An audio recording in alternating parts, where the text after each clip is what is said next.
and say, there's the problem. But you gave it time to work, and so that we saw the problem reached some solutions, and that's admirable. That's very admirable on your part. Just wonderful.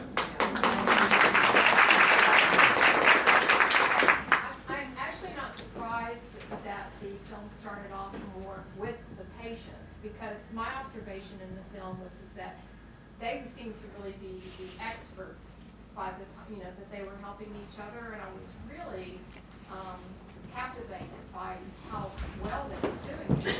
And I've done health improvement, and I've often found that the best source of information is from other people that are going through it, and oftentimes they're the best help.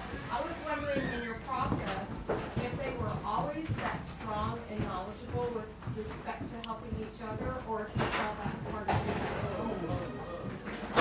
I missed the last part of your question. If you saw a change or Yes, improve? like were they always that strong with the ability to help each other in their little mini sessions? Or Yeah. did you see that part develop to where they became better and better? They started strong, or did they Yeah, get better? I mean, you saw in the film it was cut in a chronological way as what really happened. So I feel like in class 1, one of the things that we didn't have an ability to put in the film is that Tony's person he was working with, her name is Jackie, is a social worker by trade. So she has a sort of background in doing psychotherapy, and some people watch the film and are like, how is she so good at this? How are these people so good at this? But Maureen and Kim didn't have any background, and they were very good from day one, and they did get, I think, better.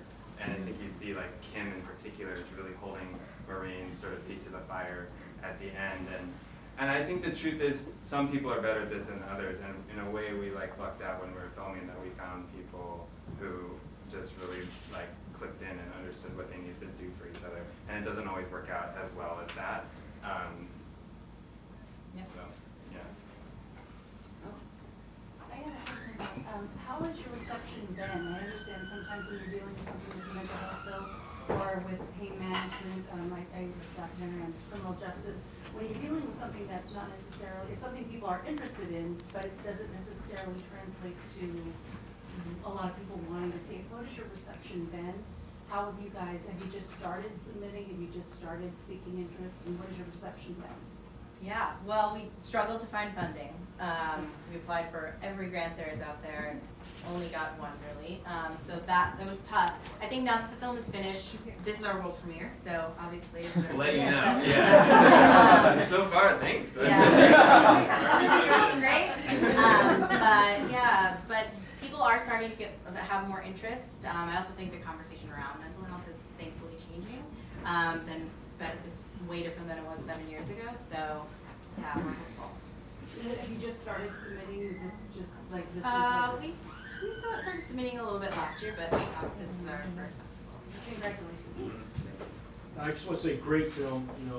I don't use the word great much, and that is a great film, and I do believe, without question, that you guys will get distributed. I can see that on PBS Nationwide easy, and it needs to be seen.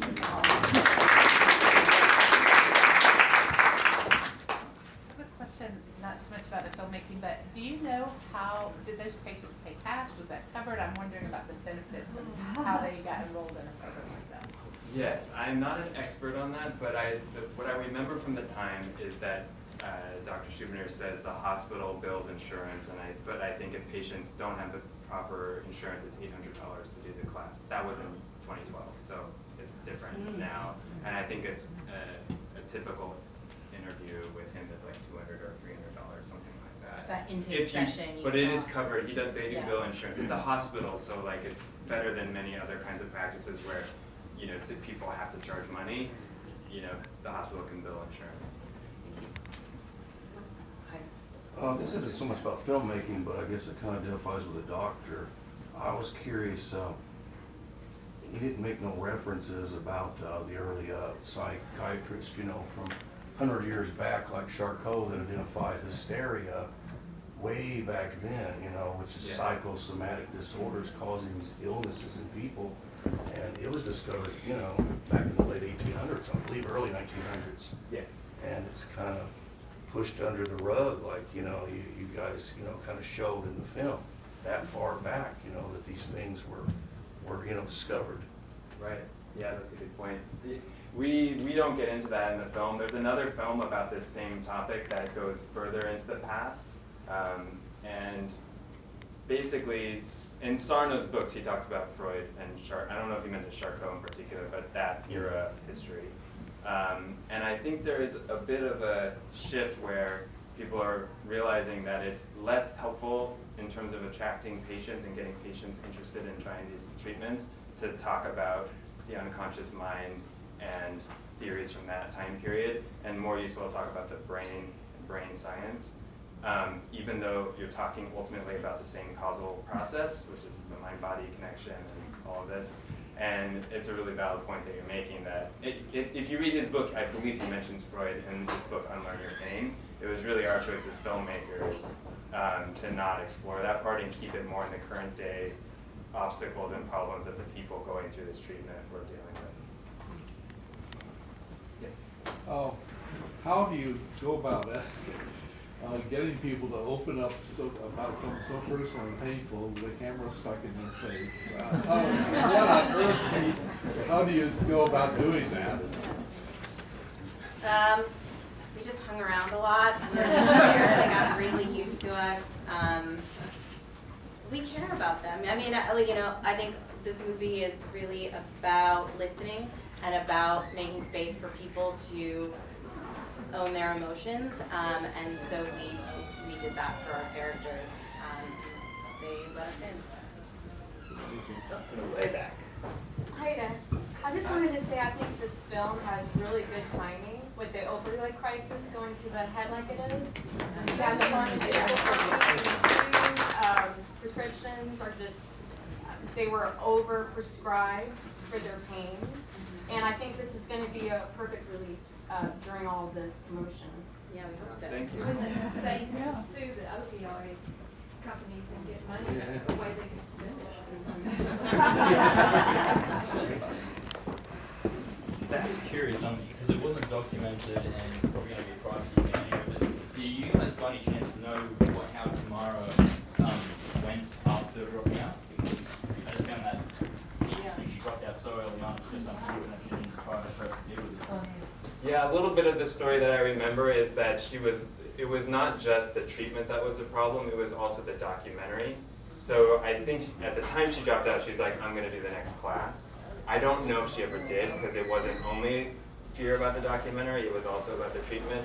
And she didn't really want to communicate with me after that. So I never got a chance to ask her those questions. But I am curious too. I think we have time for one more. I'm going to get back there. Two from, I'll make it quick. Okay, so I'm wondering, you said we, a year and a half of editing and all, or something like that. So I'm wondering if you know what has occurred since then, time frame? Is anything, advancing with the program or something? And as far as exposure, obviously, this is exactly what it's telling a lot of people and looking for myself, knowing this the connection there. What would you like to see happen specifically with this film? I mean, you have your specific goal as far as how you see it exactly. Yeah, we would love to get distribution by a major streaming network or network of some kind. That's very hard to get. There's a lot of competition for those slots.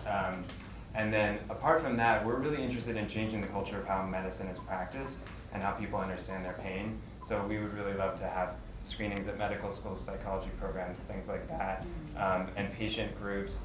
And in terms of what's happened with the treatment, Howard, Dr. Schubner is working on a study of back pain. He actually raised funds on Indiegogo to get the money for the study. And they're doing that fMRI that we showed at the end with the brain imaging on back pain patients. And they've had incredibly good data, shockingly good data that people have significant recoveries when they get mind-body informed psychotherapy for back pain. And he was shocked. They were randomly assigning him, so people who came in with back pain, randomly assigning. He found that none of the people who were randomly assigned to him had anything structurally wrong with their backs, of dozens of people. Wow. So he was just back pain is truly an epidemic. mind-body back pain is an epidemic. It's so common. That was his takeaway from that. Well, thank you guys very much.